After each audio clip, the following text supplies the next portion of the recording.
আপনাদের স্বাগত জানাই। আমি আমার আলোচনা শুনবার জন্য বাংলাদেশের নিরাপত্তা সংকট নিয়ে এর আগে আমরা নানা রকমের কথা বলেছি। নানা বিষয়ে আমাদের সংকট রয়েছে, নানা দিক থেকে সংকট রয়েছে, চ্যালেঞ্জ রয়েছে। এবং এই নিরাপত্তা সংকট এখন মিয়ানমারকে কেন্দ্র করে অনেক বেশি তৈরি হয়েছে। একদিকে রোহিঙ্গা সংকট, অন্যদিকে মিয়ানমারের যে রাখাইন সংকট, এবং সেখানে বাংলাদেশের কি কি চ্যালেঞ্জ আছে, এর মধ্যে জাতিসংঘের ভূমিকা এবং অন্যান্য কূটনৈতিক বাস্তবতা কি, সেগুলো নিয়ে আমাদের একটু ভালোভাবে বিশ্লেষণ করা দরকার। আমি মনে করি যে বাংলাদেশ সরকারেরই শুধু নয়, বাংলাদেশের রাজনৈতিক দলগুলোর এই বিষয় নিয়ে যথেষ্ট পরিমাণে আলোচনা করা দরকার, তৎপরতা দরকার। মিয়ানমারের রাখাইন রাজ্যে চলমান যে রাজনৈতিক এবং অর্থনৈতিক সংকট, সেটা গভীরতর হয়েছে, যার ফলে জাতিসংঘ সেখানে একটা সম্ভাব্য মানবিক বিপর্যয়ের আশঙ্কা করছে।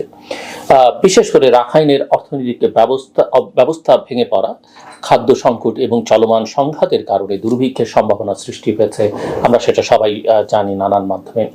জাতিসংঘ মনে করছে যে শুধুমাত্র রোহিঙ্গা জনগোষ্ঠী নয়, বরং রাখাইনের অন্যান্য বাসিন্দারাও সীমান্ত পেরিয়ে বাংলাদেশে আশ্রয় নিতে পারে।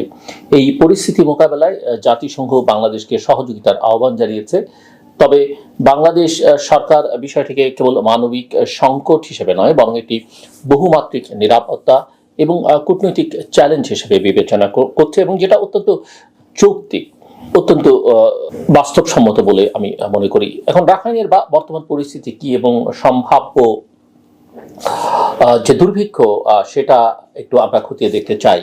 জাতিসংঘের উন্নয়ন কর্মসূচি ইউএনডিপি গত অক্টোবরে রাখাইনের পরিস্থিতি নিয়ে একটি বিশদ প্রতিবেদন প্রকাশ করে, এবং যেখানে বলা হয় যে রাখাইনের অভ্যন্তরীণ এবং আন্তর্জাতিক সীমান্ত বন্ধ রয়েছে, যার ফলে পণ্য প্রবেশ করা অসম্ভব হয়ে পড়েছে।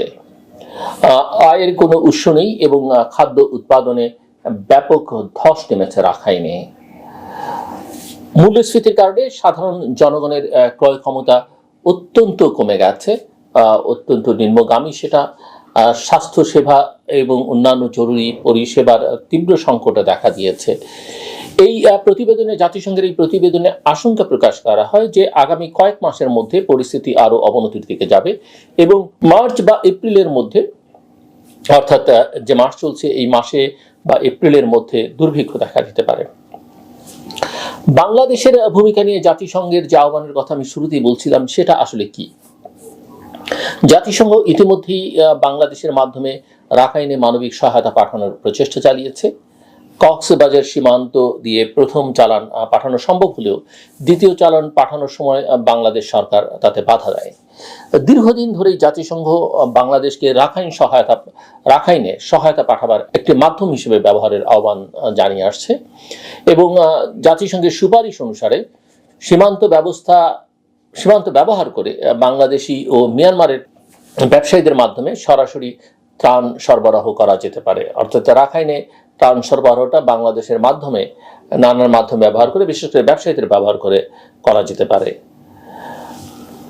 এই বিষয়ে বাংলাদেশ সরকারের উদ্বেগ আমরা লক্ষ্য করেছি। তাদের প্রতিক্রিয়া আমরা জানি যে বাংলাদেশ সরকার এই আহ্বানকে সরলভাবে মানবিক সাহায্যের অনুরোধ হিসেবে দেখছে না, বরং এতে কূটনৈতিক ও নিরাপত্তাজনিত বিভিন্ন জটিলতা রয়েছে বলে মনে করছে।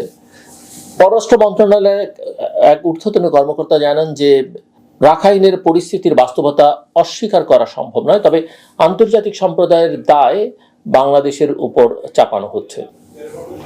যেটা আমরা রোহিঙ্গা ইস্যু তো এর আগে বিভিন্ন সময় লক্ষ্য করেছি, 2017-তে, তার আগে। এবং বাংলাদেশের উদ্বেগের এই কারণ কি? অতিরিক্ত শরণার্থী প্রবাহ। বাংলাদেশ ইতিমধ্যে প্রায় 10 লাখের বেশি রোহিঙ্গা শরণার্থীকে আশ্রয় দিয়েছে, যা আমাদের দেশের অর্থনীতি, সমাজ, পরিবেশ এবং নিরাপত্তার উপর একটা ব্যাপক চাপ সৃষ্টি করেছে। জাতিসংঘের তথ্য অনুসারে শুধুমাত্র রোহিঙ্গা নয়, আরো 12 লাখ রাখাইন অধিবাসী বাংলাদেশে অনুপ্রবেশ করতে পারে। চিন্তা করে দেখেন যে বাংলাদেশ নিজেই জনসংখ্যার ভারে নুব্জ, ইতিমধ্যে 10 লাখের বেশি আছে, আরো 12 লাখ প্রবেশ করতে পারে বলে জাতিসংঘ বলছে। ত্রাণ সরবরাহের কথা যেটা জাতিসংঘ বলছে, সেখানে ঝুঁকিটা কি বাংলাদেশের? বাংলাদেশ যদি রাখাইনে ত্রাণ পাঠাতে শুরু করে, তাহলে সেখানকার জনগণ সরাসরি ত্রাণের উৎসে, অর্থাৎ বাংলাদেশে চলে আসার প্রবণতা বাড়তে পারে। রাখাইনে বর্তমানে কোনো কার্যকর সরকারি প্রশাসন নেই, ফলে ত্রাণ যথাযথভাবে জনগণের কাছে পৌঁছবে কিনা সেটা একেবারেই অনিশ্চিত। এবং এই অনিশ্চয়তার মধ্যে মানুষ বাংলাদেশের দিকে ঝুঁকে পড়বার একটা আশঙ্কা স্বাভাবিকভাবেই থাকে। নিরাপত্তা এবং কূটনৈতিক দিক থেকে কি ধরনের ঝুঁকি আমরা দেখতে পাই? রাখাইন রাজ্যে এখন সরকারি বাহিনীর নিয়ন্ত্রণ নেই আমরা জানি। আরাকান আর্মি সেখানে প্রভাবশালী একটি নন স্টেট অ্যাক্টর হিসেবে কাজ করছে।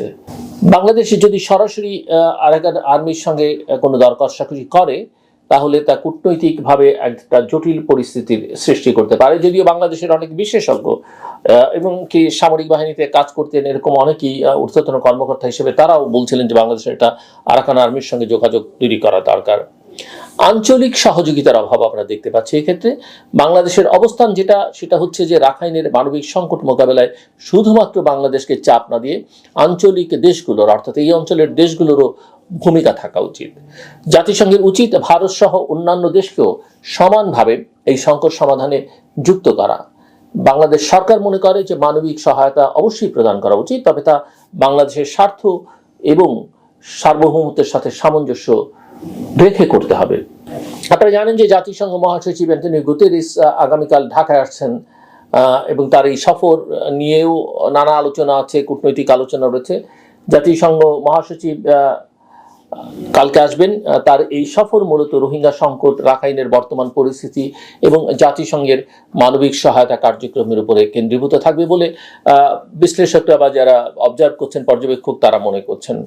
এই সফরের মূল কর্মসূচিগুলোর দিকে যদি আমরা একটু তাকাই জাতিসংঘ মহাসচিবের, তাহলে দেখতে পাবো জাতিসংঘের যে মিশন এখানে আছে সেই মিশনের সঙ্গে আলোচনা করবেন জাতিসংঘ মহাসচিব। বাংলাদেশের পররাষ্ট্র মন্ত্রণালয়ের কর্মকর্তা যারা রয়েছেন তাদের সঙ্গে তিনি বৈঠক করবেন। কক্সেস বাজারে রোহিঙ্গা ক্যাম্প পরিদর্শনে যাবেন জাতিসংঘ মহাসচিব। প্রধানমন্ত্রী এবং বাংলাদেশের অন্তর্বর্তীকালীন সরকারের প্রধান উপদেষ্টা প্রফেসর ডক্টর মোহাম্মদ ইউনূস এবং পররাষ্ট্র উপদেষ্টা মিস্টার তৌহিদ হোসেনের সঙ্গে বৈঠক করবেন। জাতিসংঘের বাংলাদেশ কার্যালয়ে গোলটেবিল বৈঠক একটা হবার কথা রয়েছে। যুব সমাজ বাংলাদেশের ইয়াদদের সঙ্গে এবং নাগরিক প্রতিনিধিদের সঙ্গে তিনি মত বিনিময় করবেন এবং শেষে একটা যৌথ প্রেস ব্রিফিং করবার কথাও রয়েছে জাতিসংঘের মহাসচিবের। সো বাংলাদেশ এই সফরকে গুরুত্বপূর্ণ হিসেবে দেখছে এবং জাতিসংঘ মহাসচিবের সঙ্গে আলোচনার সময় রাখাইন সংকট, আঞ্চলিক দায়বদ্ধতা এবং মানবিক সহায়তা বিতরণ পদ্ধতি নিয়ে স্পষ্ট অবস্থান তুলে ধরবে বলে বাংলাদেশের সরকারের মহল থেকে, উপর মহল থেকে, বিশেষ করে পররাষ্ট্র দপ্তর থেকে যেটা বোঝা গেছে। সো রাখাইনের যে সংকট, মিয়ানমারের রাখাইন সংকট বর্তমানে একটি বড় আন্তর্জাতিক মানবিক এবং কূটনৈতিক ইস্যুতে পরিণত হয়েছে। জাতিসংঘের সহযোগিতার আহ্বান এবং বাংলাদেশের উদ্বেগ উভয়টাই অত্যন্ত যৌক্তিক এবং বাংলাদেশ এক্ষেত্রে পিছিয়ে কখনই ছিল না সহায়তা করবার জন্য। একদিকে রাখাইন রাজ্যে দুর্ভিক্ষের মতো মানবিক সংকট দেখা দিতে পারে যা উপেক্ষা করা সম্ভব নয়। অন্যদিকে বাংলাদেশ যদি এই সংকট মোকাবেলার ক্ষেত্রে এককভাবে দায়িত্ব গ্রহণ করে তাহলে এটি আরো জটিলতা সৃষ্টি করতে পারে। এক্ষেত্রে আঞ্চলিক এবং আন্তর্জাতিক সহযোগিতার মাধ্যমে একটি সমাধান খোঁজা প্রয়োজন।